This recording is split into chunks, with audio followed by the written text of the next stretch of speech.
Jungle.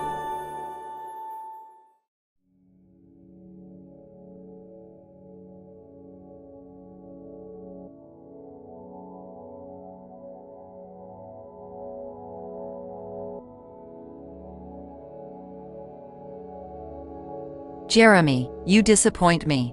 Dr. Isabel Helga Anastasia Parvati Wonder Trainman V. PhD 1 glowered over her folded fingers. The corgi sitting on her desk smiled back at her, exuding an air of incredible pride over the slightly damp envelope that sat at its front paws. Isabel leaned back in her chair and sighed. "I'm getting real tired of this, Jeremy." She pushed off against the floor, sending her chair rolling across the office. "Your brother was never like this." Jeremy lay down, resting his head on his paws. "He never brought me bad news, but with you, Jeremy, it's always bad news." The high-backed chair slowed to a stop. Isabel was slouched low enough to be effectively horizontal, her goodly limbs splayed out limply. Too much effort in sitting up straight now. Too much work. What was the point in work? What was the point in anything anymore? What was the point? She'd gotten the news directly from the corgi's mouth. This quarter's sales were in the toilet across the board. It was the worst quarter in a decade of bad quarters, and the executive board was not happy. Several gallons of Dr. Wondertainment quadruple bypass minty fudge ripple ice cream had done little to dull the barbs in that sternly worded letter from the executive board. "We find your recent work to be severely lacking." Lacking? Lacking? She put her life, her soul, the very entirety of her being into each and every design. How could they even dare say her work was lacking? She was Dr. Wondertainment. She built this company on blood, sweat, tears, and that nasty pus that fills up zits. Kids just didn't buy toys anymore. They were too busy playing those horrible video games, which rotted the brain and promoted all sorts of unwholesome things like murder, foul language, and microtransactions. Isabel tried. Oh, she tried. Her work was not lacking. The whiteboard walls of her office were covered in scribblings, enough ideas to keep the Wondertainment product line going for a full generation.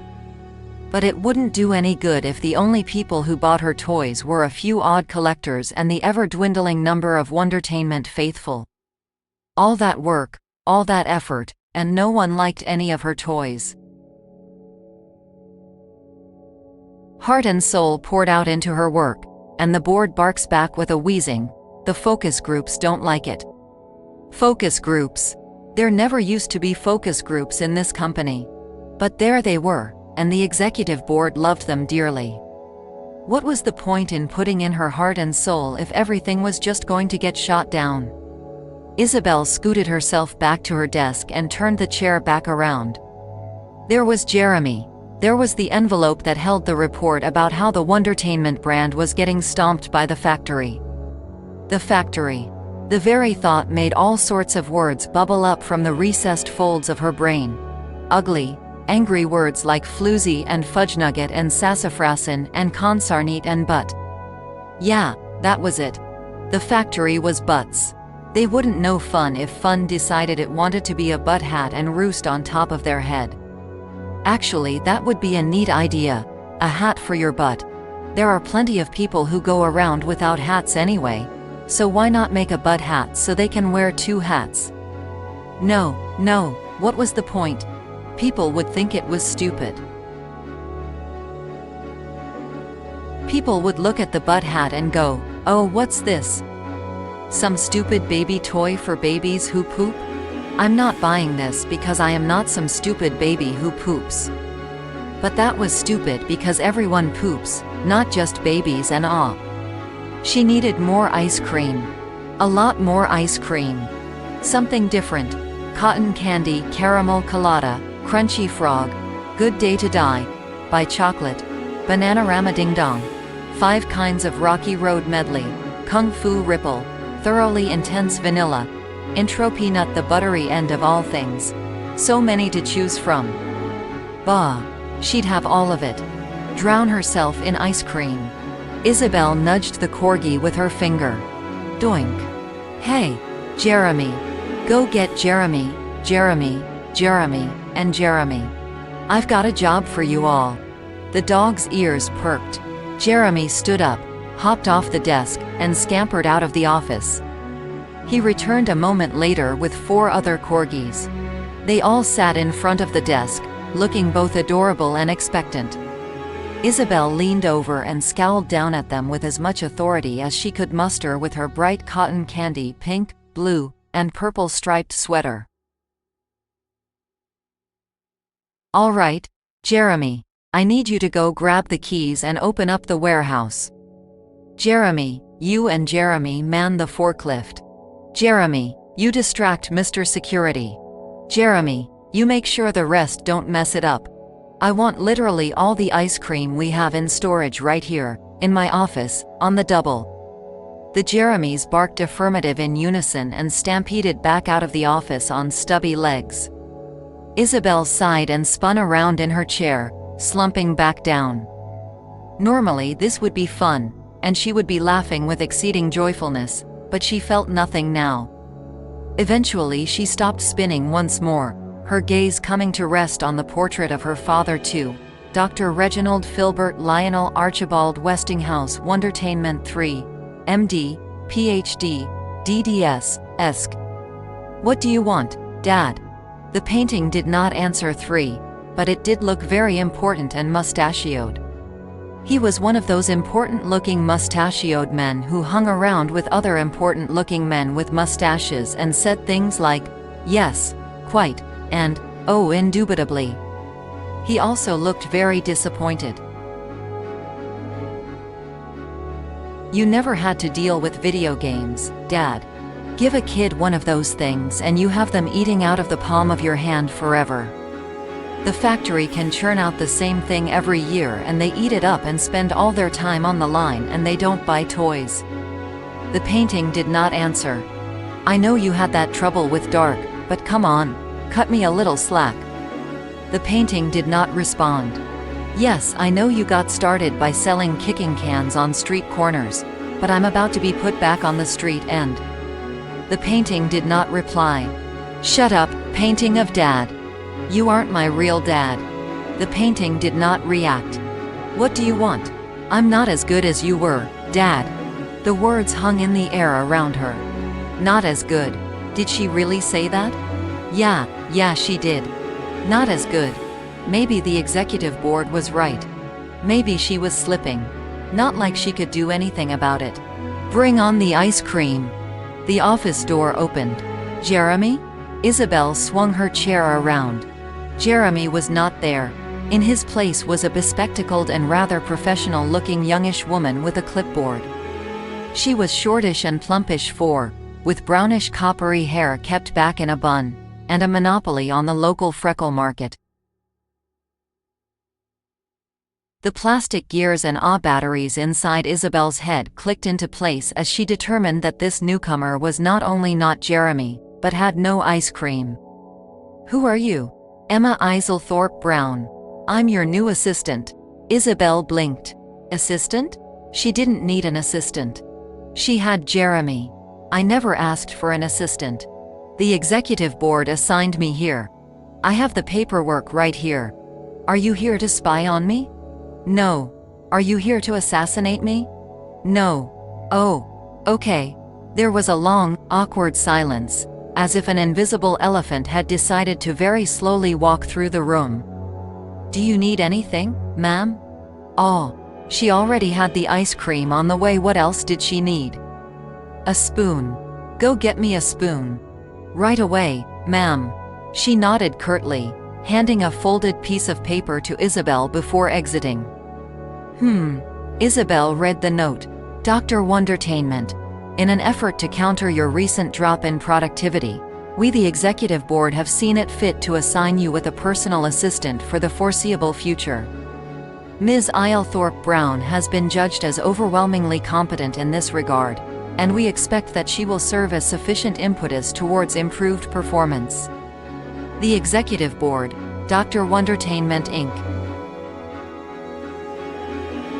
There was a lot of very fine print and legal mumbo-jumbo underneath all that, but Isabel didn't care. No one ever read those things. She crumpled up the paper and tossed it in her Dr. Wondertainment-hungry Heinrich wastebin. Why give her an assistant if they were just going to fire her anyway? It could have been that the executive board wasn't actually trying to sack her and didn't want her to fail, but the concept seemed hilariously stupid to Isabel. They were the executive board, a bunch of dusty old busybodies who liked writing long words in small print and asking for things in triplicate. It was their job to meddle in the state of things, to put up roadblocks, to try their damnedest to prevent fun from occurring. Trying to outsmart them had turned into something of a game. Isabel even kept score for a while. Maybe they were only trying to make themselves look like the big bad guys to get the game up and running again. Maybe. But that still left the factory to deal with, and the factory was not something one dealt with. It wasn't run by anyone. It had no investors, no shareholders, no CEO, just miles and eons of blood-soaked gears, and lonely sweatshop souls churning out soulless muck from its bowels, a cancerous structure seeking nothing but the mammon that allowed it to grow, and spread and offer the universe its waste in exchange for more resources. The factory was good at its game. Very good. Emma returned and handed Isabel a spoon. Thanks, Isabel said half-heartedly. She hated being wrong, or thinking that she was wrong, especially in this case, because that meant that she really had no reason to get the ice cream at all and wouldn't be able to enjoy it properly, because depression eating wasn't any use if there wasn't a good reason to be depressed. There was another long, awkward silence. This time it was hippo-shaped. Emma cleared her throat. Oh no, she's initiating conversation. Jeremy. About time you got here. Isabel shouted. Saved by the dog.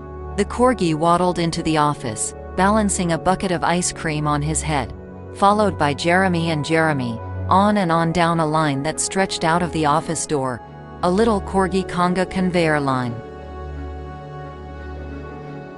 Each dog dropped off his ice cream in turn and trotted back out. Isabel grabbed the first bucket and tore off the plastic lid. Marvelous marshmallow mania. Good way to start.